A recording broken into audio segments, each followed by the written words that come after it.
Hello friends. तो चलिए हम लोग अपने गिट के कोर्स को थोड़ा सा आगे बढ़ाते हैं।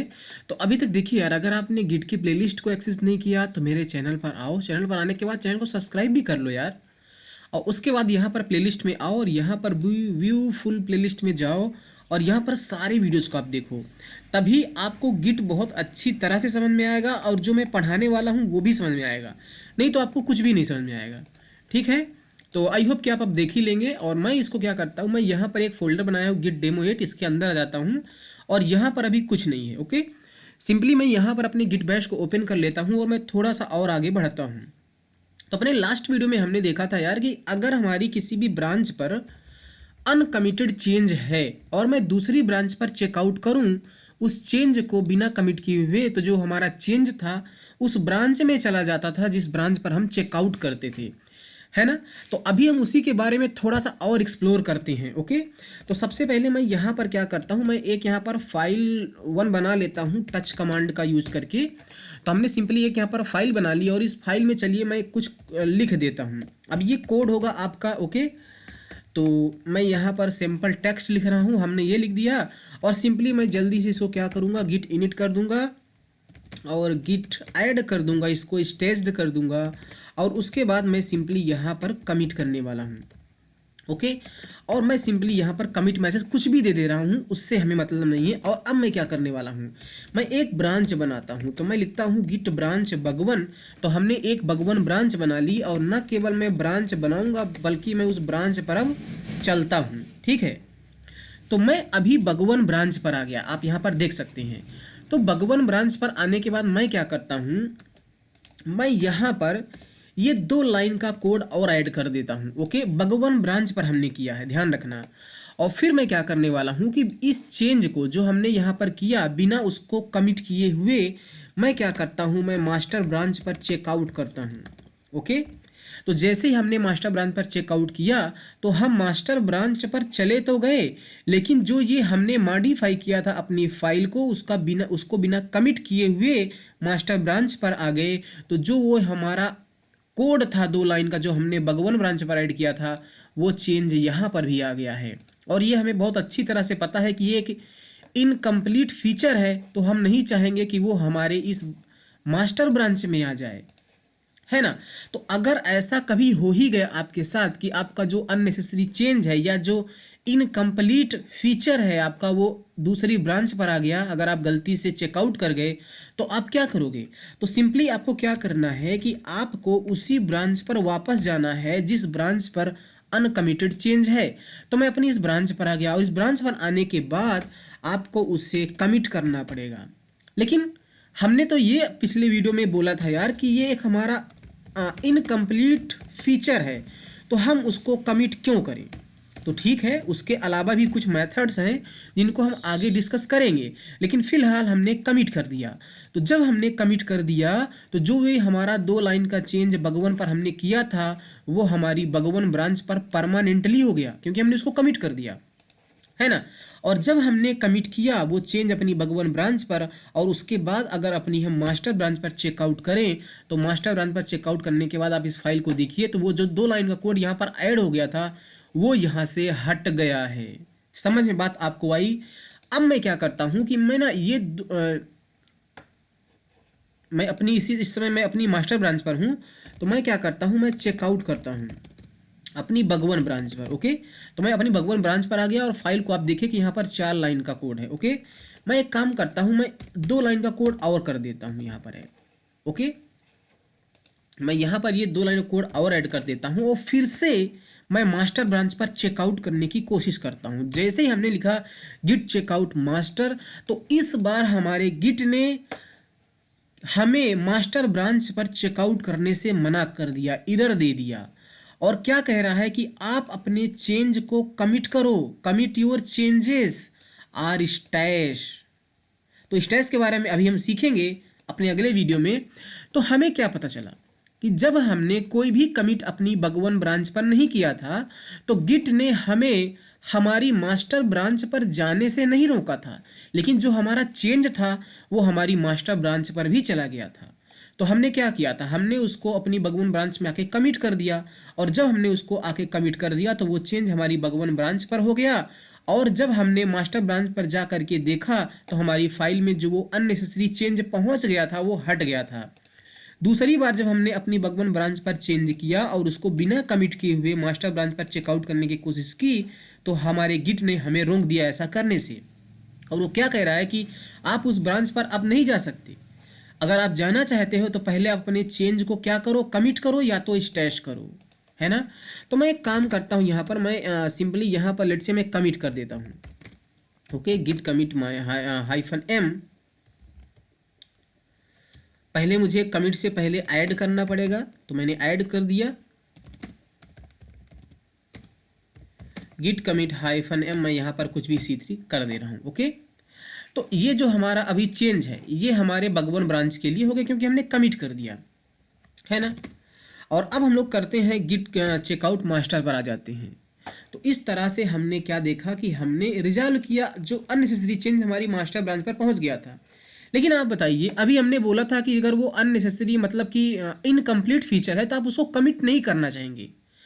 हमने जो हमारा अनवांटेड कोड था वो मास्टर ब्रांच पर चला गया था, तो उसको तो हमने मास्टर ब्रांच से हटा दिया, लेकिन कैसे हटाया था, हमें क्या करना पड़ा था, अपने चेंजेस को जो हमारे बगवन पर था उसको हमें कमिट करना पड़ा था। लेकिन कमिट तो हम करना नहीं चाहते थे, कमिट तो हम करना नहीं चाहते थे। उसके अलावा भी कुछ मेथड है, अगर आप कमिट नहीं करना चाहते तो आप स्टैश करो। और चलिए उसको मैं थोड़ा सा और दिखा देता हूँ। मैं क्या करता हूँ, मैं यहाँ पर अभी आप देखिए मैं मास्टर ब्रांच पर हूँ, और मास्टर ब्रांच में जो फाइल है फाइल 1 उसमें ये कंटेंट है ना। मैं एक काम करता हूँ, मैं यहाँ पर क्या करने वाला हूँ, मैं एक और ब्रांच बनाता हूँ। ओके, मैं बनाता हूँ गिट ब्रांच bug2 ब्रांच बना लेता हूँ, और bug2 ब्रांच बनाने के बाद मैं चेकआउट करता हूँ bug2 ब्रांच पर। ओके, और यहाँ पर आने के बाद लेट से मैं इसमें 2 लाइन का कोड ऐड करता हूँ, और इस बार मैं अपना नाम लिख देता हूँ, वशिष्ठ मुनि सिंह। ओके, हमने यहाँ पर 3 लाइन का कोड ऐड कर दिया।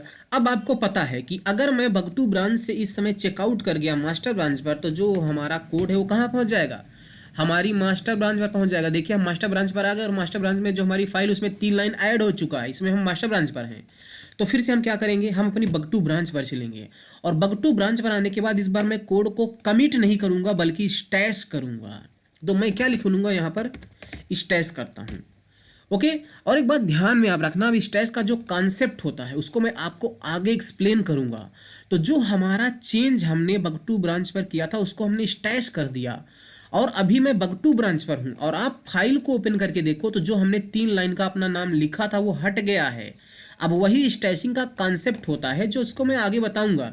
और अब अगर मैं स्टैश करने के बाद अपने चेंज को मास्टर ब्रांच पर चलूं, तो मास्टर ब्रांच पर भी आप देखिए कि वो 3 लाइन का जो हमारा कोड यहाँ पर आ गया था वो हट चुका है।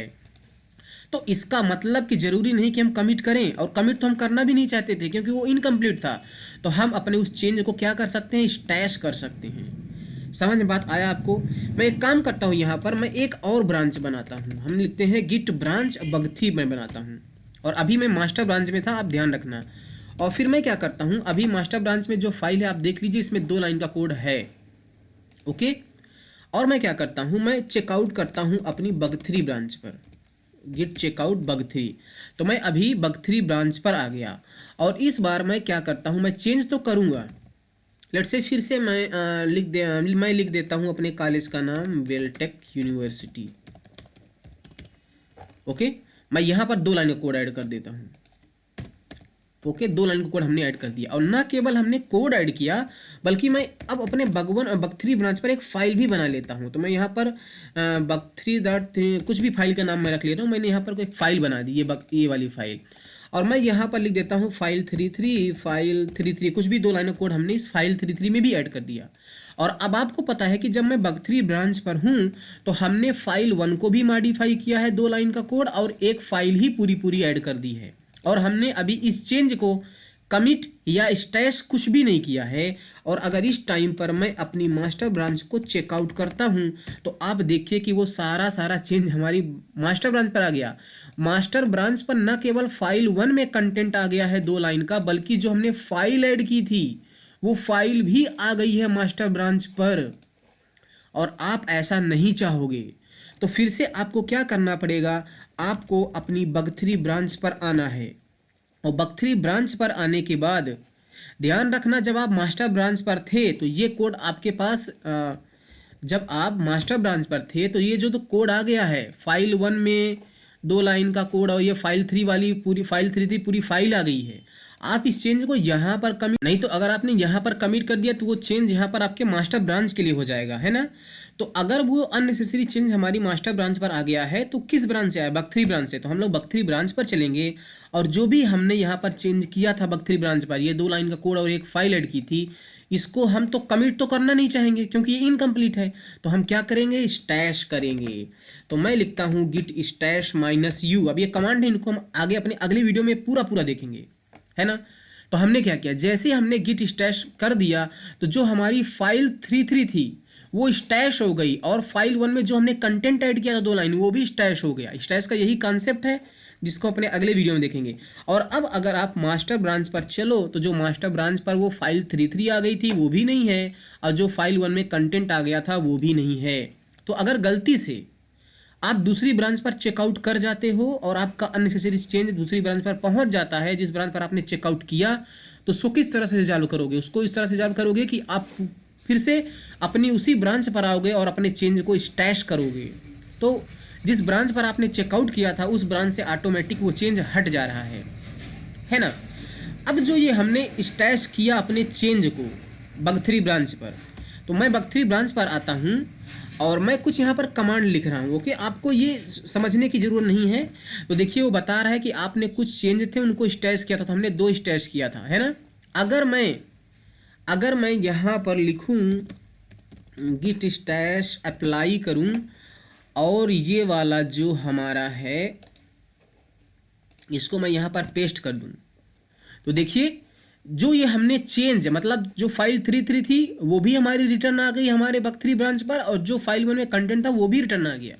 तो इस तरह से जब हम स्टैश करते हैं तो उसको हम वापस ला भी सकते हैं। ओके, तो आई होप कि आपको दोस्तों ये पूरा लेक्चर समझ में आया होगा। अब स्टैशिंग का कॉन्सेप्ट अपने अगले वीडियो में बहुत ही डीपली समझने वाले हैं, एक एक चीज़ें समझेंगे कि स्टैश का कॉन्सेप्ट। अब अभी तक हमें ये समझ में आ गया कि हम लोग स्टैशिंग यूज क्यों करते हैं, स्टैशिंग यूज करने के फ़ायदे क्या क्या हैं, है ना। ओके, और अगर बाय डिफ़ॉल्ट गलती से आप किसी ब्रांच पर चेकआउट कर जाते हो, वहाँ पर अननेसेसरी कोड पहुँच जाता है, तो वो क्या मीडियम उसको हटाने का, स्टैशिंग का कॉन्सेप्ट या स्टैश का ही कॉन्सेप्ट है। क्योंकि हमारे पास 2 मीडियम है, या तो मैं कमिट करूँ या तो स्टैश करूँ। कमिट तो मैं करना नहीं चाहूँगा क्योंकि वो इनकम्प्लीट है ना। अगर कमिट हमें करना ही होता तो फिर स्टैशिंग का कॉन्सेप्ट ही क्यों आता। तो आई होप कि आपको इस समझ में आया होगा सारी चीज़ें। फाइल को भी हमने बना के दिखाया कि फाइल भी मूव कर जाती है। तो फिलहाल आप मिलते हैं आपको अपने अगले वीडियो में। Thank you so much.